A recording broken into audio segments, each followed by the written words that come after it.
ਲੜੀਵਾਰ ਕਥਾ ਮਹਾਰਾਜ ਜੀ ਦੇ ਪਾਵਨ ਸਰੂਪ ਦੀ ਆਪ ਜੀ ਸਰਵਣ ਕਰ ਰਹੇ ਹੋ। 775 ਅੰਗ ਤੇ ਰਾਗ ਸੂਹੀ ਵਿੱਚ ਗਰੀਬਨਵਾਜ ਸਤਿਗੁਰੂ ਧੰਨ ਸ਼੍ਰੀ ਗੁਰੂ ਰਾਮਦਾਸ ਜੀ ਮਹਾਰਾਜ ਸੋਢੀ ਸੁਲਤਾਨ ਪਾਤਸ਼ਾਹ ਦੇ ਪਾਵਨ ਪਵਿੱਤਰ ਅੰਮ੍ਰਿਤ ਬਚਨਾਂ ਦੀ ਕਥਾ ਆਪ ਜੀ ਸਰਵਣ ਕਰ ਰਹੇ। ਛੰਤ ਨੇ ਰਾਗ ਸੂਹੀ ਦੇ ਉਚਾਰਨ ਕਰ ਰਹੇ ਨੇ ਜਗਤ ਗੁਰੂ ਸ਼੍ਰੀ ਗੁਰੂ ਰਾਮਦਾਸ ਜੀ ਮਹਾਰਾਜ।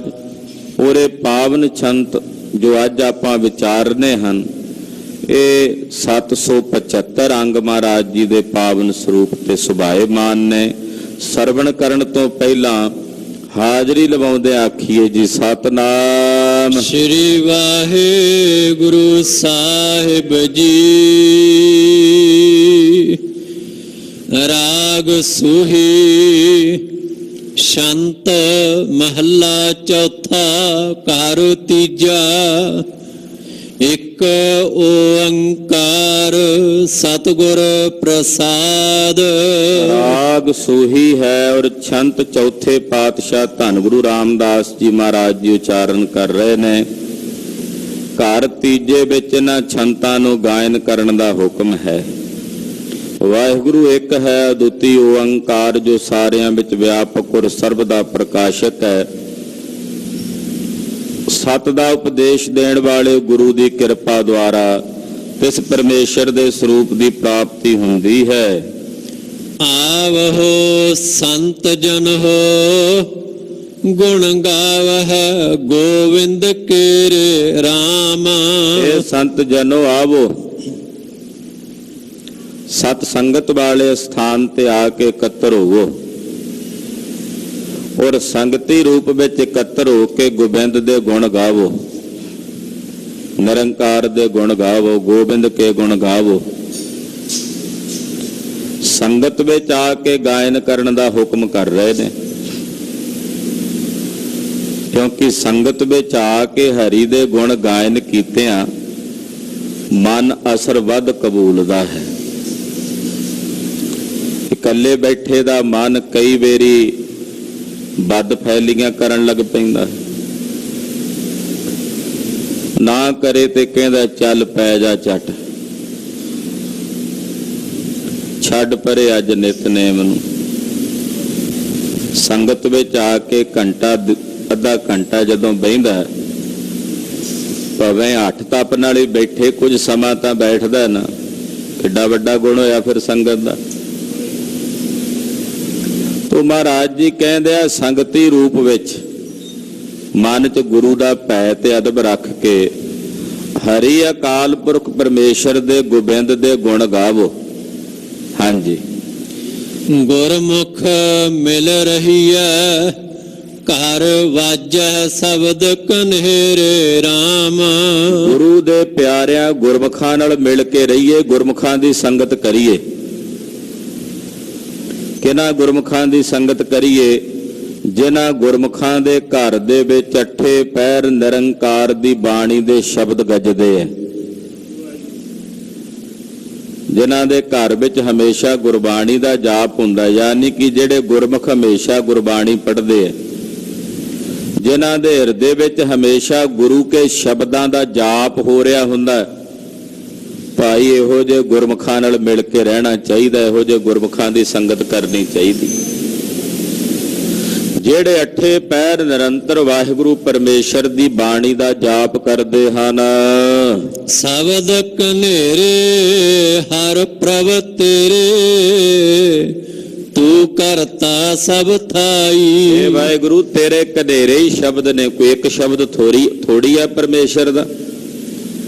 ਵਾਹਿਗੁਰੂ ਜੀ ਤੁਹਾਡੇ ਕਨੇਰੇ ਬੇਅੰਤੀ ਸ਼ਬਦ ਨੇ। ਹੇ ਹਰੀ ਪ੍ਰਭੂ, ਤੂੰ ਕਰਤਾ ਹੈ ਔਰ ਤੂੰ ਸੰਸਾਰ ਦੀਆਂ ਸਰਬ ਥਾਵਾਂ ਦੇ ਵਿੱਚ ਰਮਿਆ ਹੋਇਆ।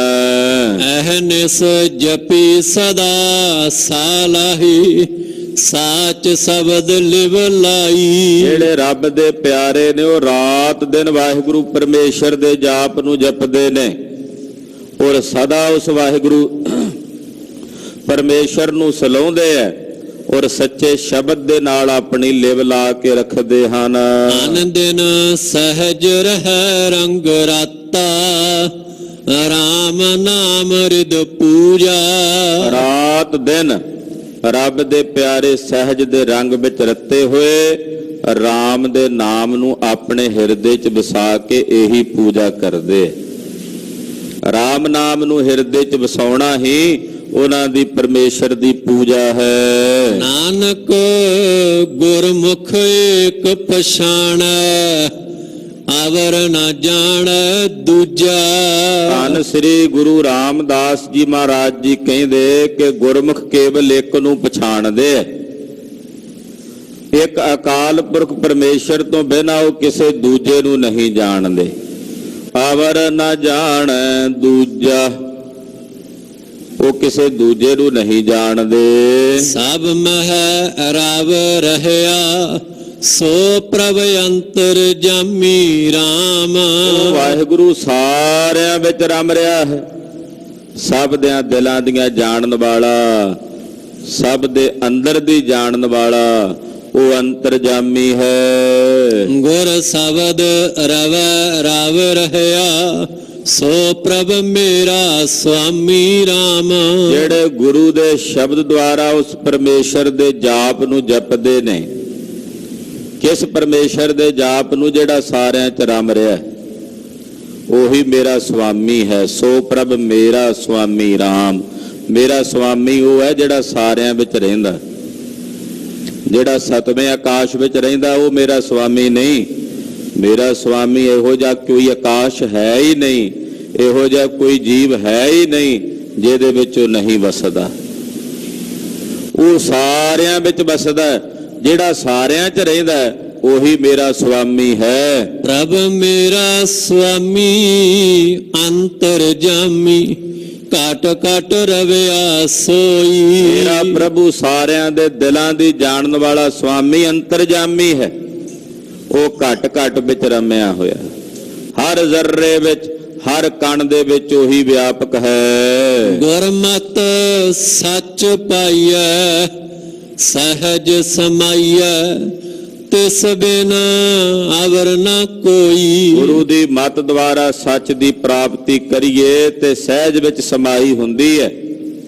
ਤਿਸ ਨਿਰੰਕਾਰ ਅਕਾਲ ਪੁਰਖ ਵਾਹਿਗੁਰੂ ਪਰਮੇਸ਼ਰ ਤੋਂ ਬਿਨਾ ਅਵਰ ਨਾ ਕੋਈ, ਹੋਰ ਕੋਈ ਦੂਜਾ ਨਹੀਂ। ਸਹਿਜ ਗੁਣ ਗਾਵਾ, ਜੇ ਪ੍ਰਭ ਭਾਵਾ, ਆਪੇ ਲਏ ਮਿਲਾਏ। ਮੈਂ ਸਹਿਜ ਹੀ ਉਸ ਵਾਹਿਗੁਰੂ ਦੇ ਗੁਣਾਂ ਨੂੰ ਗਾਇਨ ਕਰਦਾ ਹਾਂ, ਪਰ ਮੇਰੇ ਗਾਏ ਹੋਏ ਗੁਣ ਤਾਂ ਹੀ ਸਫਲੇ ਨੇ ਜੇ ਉਹਨੂੰ ਪਾ ਜਾਣ। ਜੇ ਉਹਨੂੰ ਭਾਵੇ ਹੀ ਨਾ ਤੇ ਫਿਰ ਮੇਰਾ ਗਾਵਿਆ ਵੀ ਪ੍ਰਵਾਨ ਨਹੀਂ।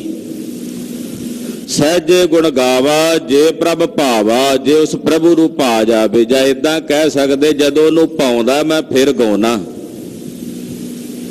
ਜਦੋਂ ਉਹਨੂੰ ਪਾਉਂਦਾ ਫਿਰ ਮੈਂ ਸਹਿਜੇ ਉਹਦੇ ਗੁਣ ਗਾਇਨ ਕਰਦਾ ਹਾਂ। ਉਹ ਵਾਹਿਗੁਰੂ ਆਪ ਹੀ ਤਰਸ ਕਰਕੇ ਮੈਨੂੰ ਆਪਣੇ ਨਾਲ ਮਿਲਾਉਣ ਵਾਲਾ ਹੈ। ਨਾਨਕ ਸੋ ਪ੍ਰਭ ਸਬਦੇ ਜਾਪੈ, ਅਹਨਿਸ ਨਾਮ ਧਿਆਏ। ਧੰਨ ਸ੍ਰੀ ਗੁਰੂ ਰਾਮਦਾਸ ਜੀ ਮਹਾਰਾਜ ਜੀ ਕਹਿੰਦੇ ਉਸ ਪ੍ਰਭੂ ਨੂੰ ਸ਼ਬਦ ਦੁਆਰਾ ਪਰਮੇਸ਼ਰ ਦੇ ਜਾਪ ਨੂੰ ਜਪਦੇ ਨੇ, ਉਹ ਰਾਤ ਦਿਨ ਨਿਰੰਕਾਰ ਦੇ ਅੰਮ੍ਰਿਤ ਨਾਮ ਨੂੰ ਧਿਆਉਂਦੇ ਹਨ। ਇਹੋ ਜਗੋ ਦੁੱਤਰ, ਮਨ ਮੁਖ ਪਾਰ ਨਾ ਪਾਈ ਰਾਮ। ਇਸ ਜਗ ਨੂੰ ਤਰਨਾ ਬੜਾ ਔਖਾ ਹੈ। ਦੁੱਤਰ ਦਾ ਮਤਲਬ ਹੁੰਦਾ ਦੁਸ਼ਤਰ, ਔਖਾ ਹੈ ਇਸ ਸੰਸਾਰ ਨੂੰ ਤਰਨਾ। ਜਿਹੜੇ ਮਨਮੁਖ ਨੇ ਉਹਨਾਂ ਦੇ ਕੋਲੋਂ ਨਹੀਂ ਪਾਰ ਉਤਰ ਹੁੰਦਾ। ਕੀੜੀ ਵਾਸਤੇ ਤਾਂ ਇੱਕ ਛੋਟਾ ਜਿਹਾ ਗਊ ਨੇ ਪੈਰ ਰੱਖਿਆ ਹੋਵੇ ਨਾ ਜ਼ਮੀਨ ਤੇ, ਕੱਚੇ ਥਾਂ ਤੇ ਪਾਣੀ ਭਰ ਜੇ, ਕੀੜੀ ਨੂੰ ਤਾਂ ਉਹ ਵੀ ਤਰਨਾ ਔਖਾ ਹੁੰਦਾ, ਪਰ ਕਿਸੇ ਮਨੁੱਖ ਨੂੰ ਤਰਨਾ ਤਾਂ ਨਹੀਂ ਔਖਾ ਹੁੰਦਾ। ਕਹਿੰਦੇ ਮਨਮੁਖਾਂ ਵਾਸਤੇ ਸੰਸਾਰ ਬੜਾ ਔਖਾ ਹੈ, ਤਰਨਾ ਉਹਨਾਂ ਕੋਲੋਂ ਪਾਰ ਨਹੀਂ ਉਤਰਿਆ ਜਾਂਦਾ, ਵਿੱਚ ਹੀ ਗੋਤੇ ਖਾਈ ਜਾਂਦੇ ਐ। ਅੰਤਰੇ ਹਉਮੈ ਮਮਤਾ, ਕਾਮ ਕ੍ਰੋਧ ਚਤੁਰਾਈ ਰਾਮ। ਮਨਮੁਖਾਂ ਦੇ ਅੰਦਰ ਹਉਮੈ ਹੈ, ਮਮਤਾ ਦੀ ਬਿਰਤੀ ਹੈ, ਕਾਮ ਹੈ, ਕ੍ਰੋਧ ਹੈ, ਚਤਰਾਈਆਂ, ਚਲਾਕੀਆਂ, ਕਪਟ, ਫਰੇਬ, ਇਹ ਸਾਰੀਆਂ ਭੈੜੀਆਂ ਬਿਰਤੀਆਂ ਮਨਮੁਖਾਂ ਦੇ ਅੰਦਰ ਕੰਮ ਕਰਦੀਆਂ ਨੇ। ਅੰਤਰ ਚਤੁਰਾਈ ਥਾਏ ਨਾ ਪਾਈ, ਬਿਰਥਾ ਜਨਮ ਗਵਾਇਆ। ਮਨਮੁਖਾਂ ਦੇ ਅੰਦਰ ਚਤਰਾਈ ਹੈ, ਮਨਮੁਖਾਂ ਦੇ ਅੰਦਰ ਕਪਟ ਹੈ, ਉਹਨਾਂ ਨੂੰ ਕਿਤੇ ਥਾਂ ਨਹੀਂ ਮਿਲਦੀ, ਨਾ ਇਸ ਲੋਕ ਵਿੱਚ ਨਾ ਪਰਲੋਕ ਵਿੱਚ। ਉਹ ਆਪਣਾ ਸਾਰਾ ਜਨਮ ਵਿਅਰਥ ਤੇ ਫਜ਼ੂਲ ਹੀ ਗਵਾ ਲੈਂਦੇ ਹਨ। ਜਮ ਮਗ ਦੁਖ ਪਾਵੈ ਚੋਟਾਂ ਖਾਵੈ ਅੰਤ ਗਿਆ ਪਛਤਾਇਆ। ਮਨੁੱਖਾਂ ਨੂੰ ਜੰਮਾਂ ਦੇ ਰਾਹ ਤੇ ਜਾਣਾ ਪੈਂਦਾ, ਜਿੱਥੇ ਜਾ ਕੇ ਉਹਨਾਂ ਨੂੰ ਦੁੱਖ ਪਾਣੇ ਪੈਂਦੇ ਆ, ਚੋਟਾਂ ਖਾਣੀਆਂ ਪੈਂਦੀਆਂ। ਅੰਤ ਨੂੰ ਉਹ ਮਨਮੁਖ ਪਛਤਾ ਕੇ ਸੰਸਾਰ ਤੋਂ ਜਾਂਦੇ ਹਨ। ਬਿਨ ਨਾਵੈ ਕੋ ਬੇਲੀ ਨਾਹੀ ਪੁੱਤ ਕੁਟੰਬ ਸੁਤ ਭਾਈ। ਮਹਾਰਾਜ ਜੀ ਕਹਿੰਦੇ ਭਾਈ ਸੁਚੇਤ ਹੋ ਕੇ ਯਾਦ ਰੱਖ ਕਿ ਪਰਮੇਸ਼ਰ ਦੇ ਨਾਮ ਤੋਂ ਬਿਨਾਂ ਕੋਈ ਬੇਲੀ ਨਹੀਂ ਹੈ। ਚਾਹੇ ਪੁੱਤਰ ਨੇ, ਕੁਟੰਬ ਰਿਸ਼ਤੇਦਾਰ ਸੰਬੰਧੀ ਟੱਬਰ ਹੈ, ਪੁੱਤਰ ਨੇ, ਭਰਾ ਨੇ, ਪਰਮੇਸ਼ਰ ਦੇ ਨਾਮ ਤੋਂ ਬਿਨਾਂ ਤੇਰਾ ਕਿਸੇ ਨੇ ਬੇਲੀ ਨਹੀਂ ਬਣਨਾ। ਹਾਂਜੀ, ਨਾਨਕ ਮਾਇਆ ਮੋਹ ਪਸਾਰਾ ਆਗਾ ਸਾਥ ਨਾ ਜਾਈ। ਜਗਤ ਗੁਰੂ ਸ੍ਰੀ ਗੁਰੂ ਰਾਮਦਾਸ ਜੀ ਮਹਾਰਾਜ ਜੀ ਕਹਿੰਦੇ ਜਿਹੜਾ ਮਾਇਆ ਦਾ ਮੋਹ ਦਾ ਪਸਾਰਾ ਪਸਾਰਿਆ ਹੋਇਆ ਨਾ, ਤੂੰ ਜਿੰਨਾ ਵੀ ਇਹਨਾਂ ਵਿੱਚੋਂ ਕੁਝ ਵੀ ਤੇਰੇ ਅੱਗੇ ਨਾਲ ਨਹੀਂ ਜਾਣਾ ਹੈ। ਇੱਥੋਂ ਤੱਕ ਕਿ ਤੇਰੀ ਇਹ ਕਾਇਆ ਵੀ ਸ਼ਮਸ਼ਾਨ ਭੂਮੀ ਤਾਈਂ ਇੱਥੇ ਹੀ ਰਹਿ ਕੇ ਸੜ ਮੁੱਕ ਜਾਣੀ ਹੈ। ਅੱਗੇ ਤੈਨੂੰ ਇਕੱਲਿਆਂ ਹੀ ਜਾਣਾ ਪੈਣਾ। ਹਾਂ ਪੁੱਛ ਆਪਣਾ ਸਤਿਗੁਰ ਦਾਤਾ ਕਿਨ ਬਿਦ ਦੁੱਤਰ ਤਰੀਐ ਰਾਮ। ਮੈਂ ਆਪਣੇ ਸਤਿਗੁਰੂ ਦਾਤੇ ਨੂੰ ਪੁੱਛਦਾ ਹਾਂ, ਆਪਣੇ ਸਤਿਗੁਰੂ ਦਾਤੇ ਨੂੰ ਪੁੱਛਦਾ ਕਿ ਸਤਿਗੁਰੂ ਜੀ ਕਿਰਪਾ ਕਰਕੇ ਮੈਨੂੰ ਦੱਸੋ ਕਿ ਇਸ ਸੰਸਾਰ ਸਮੁੰਦਰ ਤੋਂ, ਭਵ ਸਾਗਰ ਤੋਂ ਮੈਂ ਕਿਵੇਂ ਪਾਰ ਉਤਰਾਂ, ਜਿਹਦੇ ਤੋਂ ਤਰਨਾ ਬੜਾ ਔਖਾ ਹੈ।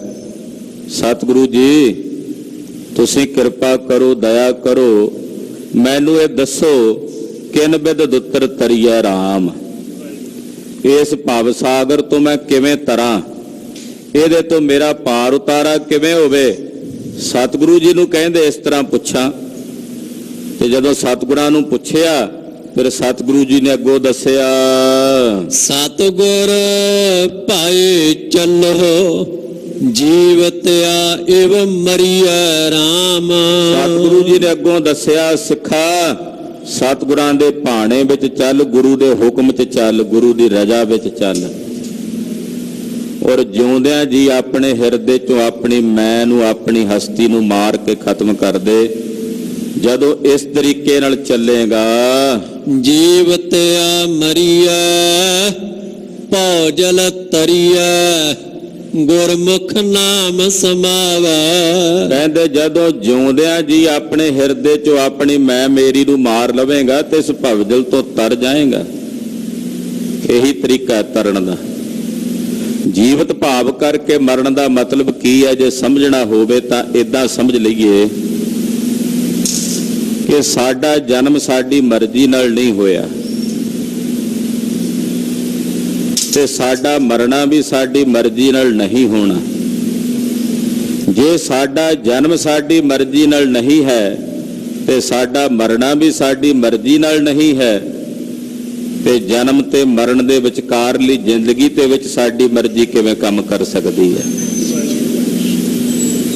ਉਹ ਵੀ ਤਾਂ ਫਿਰ ਨਿਰੰਕਾਰ ਦੇ ਹੁਕਮ ਦੇ ਵਿੱਚ ਹੀ ਚੱਲ ਰਿਹਾ ਨਾ। ਜੇ ਸਾਡਾ ਜਨਮ ਉਸ ਦੇ ਹੁਕਮ ਦੇ ਵਿੱਚ ਹੈ, ਉਹਦੀ ਰਜ਼ਾ ਵਿੱਚ ਹੈ, ਸਾਡਾ ਮਰਨ ਵੀ ਉਹਦੇ ਹੁਕਮ ਤੇ ਉਹਦੀ ਰਜ਼ਾ ਵਿੱਚ ਹੈ, ਫਿਰ ਸਾਡਾ ਜਨਮ ਤੇ ਮਰਨ ਦੇ ਵਿਚਕਾਰਲਾ ਜਿਤਨਾ ਜੀਵਨ ਹੈ ਇਹ ਵੀ ਤਾਂ ਉਸੇ ਦੀ ਰਜ਼ਾ ਹੈ ਨਾ। ਇਹ ਗੱਲ ਸਮਝ ਪੈ ਜਾਏ, ਖਾਨੇ ਪੈ ਜਾਏ, ਇਹਨੂੰ ਕਹਿੰਦੇ ਆ ਜਿਉਂਦਿਆਂ ਜੀ ਆਪਣੇ ਹਿਰਦੇ 'ਚੋਂ ਆਪਾ ਭਾਵ ਮਾਰ ਕੇ ਨਿਰੰਕਾਰ ਦੇ ਵਸ ਹੋ ਕੇ ਉਹਦੇ ਅਧੀਨ ਹੋ ਕੇ ਜੀਵਨ ਬਸਰ ਕਰਨਾ। ਕਹਿੰਦੇ ਫਿਰ ਭੌਜਲ ਤਰ ਜਾਓਗੇ। ਭੌਜਲ ਤਰੀਐ ਗੁਰਮੁਖ ਪਰਮੇਸ਼ਰ ਦੇ ਨਾਮ ਦੀ ਕਮਾਈ ਕਰਦਿਆਂ ਉਹਦੇ ਵਿੱਚ ਸਮਾ ਜਾਂਦੇ ਹਨ। ਪੂਰਾ ਪੁਰਖ ਪਾਇਆ ਵੱਡ ਭਾਗੀ ਸੱਚ ਨਾਮ ਲਿਵ ਲਾਵੈ। ਪੂਰਾ ਪੁਰਖ ਵੱਡਿਆਂ ਭਾਗਾਂ ਵਾਲਿਆਂ ਨੇ ਪ੍ਰਾਪਤ ਕੀਤਾ।